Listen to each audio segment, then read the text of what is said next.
No intro, no dopamine, no fancy edits. So try and stay focused, and let's get into it. Social media has taken over our lives in ways we couldn't have imagined a decade ago.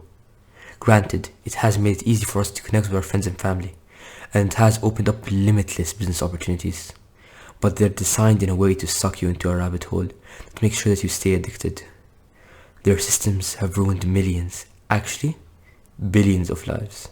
They probably ruined your life and you haven't even realized it. But what exactly do they do? Well, many things. To begin with, they get you caught up in the comparison game and make people feel worthless.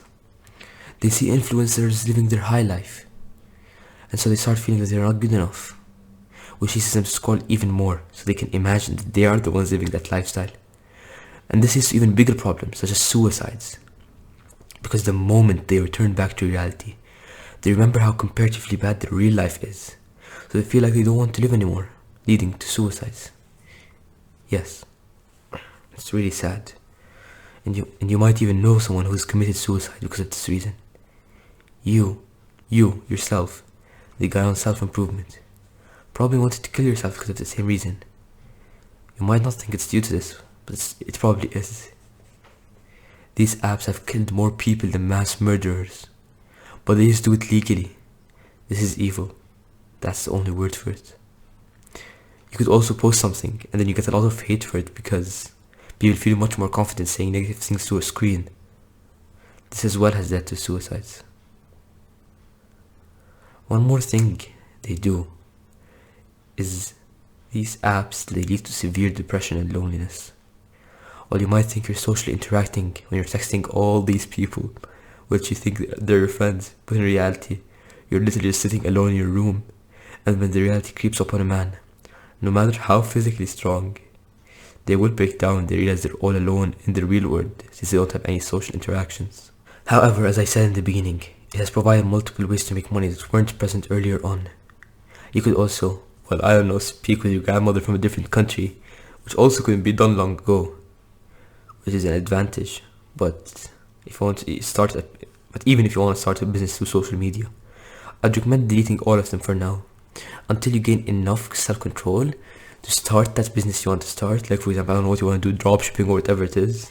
So yeah, as I was saying, I recommend deleting all of them for now until you gain enough self-control to start that business without mindlessly scrolling right after making a post or something.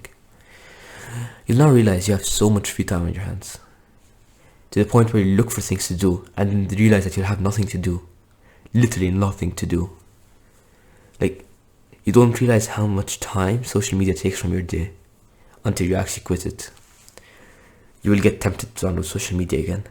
And I'm talking from experience, but you shouldn't. You should become comfortable doing nothing.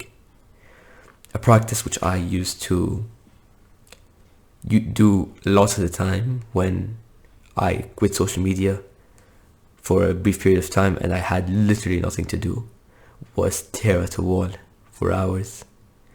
I would not recommend that if you have something to do. If you have something to do and you keep delaying it, then just do it. But if you find yourself having nothing to do and you really just want to scroll on social media because you have nothing else, just stare at the wall. I say for hours, but in reality, within 5 minutes, you'll find something to do. And if you don't, just keep staring and staring. Eventually, you'll find something. But in reality, if you're staring at the wall, you're not really doing anything productive, even though your mind will naturally wander to productive ideas. You aren't doing anything productive at the moment, so let me give you some ideas which you could use if you have nothing to do. Number 1, start reading a book a week, because I will give you knowledge. Knowledge is the currency of life. And don't worry, you're not the only one who can't afford books. I used to not be able to afford books as well. Just search up the book title on Google and write like free PDF after. Like, for example, there's this good book, How to Win Friends and Influence People. Just search up How to Win Friends and Influence People, free PDF. And then just download it from a website. That's it. And you will be tempted to give up on it. After 2 or 3 weeks, you would be tempted to just stop reading a book a week. You'd feel that you've read enough, but in reality, trust me, keep reading. You can never have enough knowledge. But yeah, reading a book a week can really change your life, and you will want to stop. But trust me, keep going. Secondly, you can spend time with your family. And everyone says, oh, go spend time with your family, but in reality, in the end, none of you guys do it, and you know it. Spend more time with your family. Trust me, you will cherish that time. Some of you obviously have family issues, but try to connect with your parents. Try to understand their point of view, unless they're like full on abusive and stuff. But you get my point. Like, trust me, spending time with your family, you're not gonna regret it, because when you grow up, you're gonna miss them. One day, they will pass away. That's just the sad reality. So try to cherish that time. Sit down with them, talk to them, play a board game or whatever. And remember, no matter how rich you get, or how successful you get, don't forget where you came from. Thirdly, you can go out for runs and just enjoy nature. Approach people if you'd like and just say hey with a smile. Obviously, running, other than the health benefits such as improving your heart rate and breathing, they provide many mental benefits. It's just a good way to clear your mind, and then you can just view nature and just look at God's creation. Look at how the open world really is. Another thing you could do is also to start meditating. And meditating is really important, as it just clears out your mind, helps you become more mindful, and makes you an overall better person. Something else you could do, actually not could do, something you should do, is work out. You should start working out in some way, shape or form. You could start going to the gym, but if there's no gym nearby and you're younger than 18 so you can't drive, or 60 or whatever it is in your country, and it's really far as you can't walk to it, then buy dumbbells and a bench and work out at home. If that's too expensive for you, which I don't think it should be, but if it is, then just do bodyweight exercises at home with the guidance of YouTube videos, such as calisthenics. It really improves your muscle strength and your balance and your physical strength. And also learn a martial art through videos as well. If you can't, obviously go to a martial arts gym, because learning how to fight is one of the most important things ever.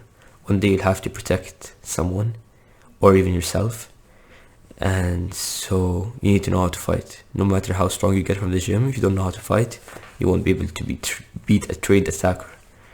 So yeah, make sure to do martial arts. It's simple. Put down your phone, smile, and go explore the real world. Thanks for watching, and remember, don't give up, no matter what.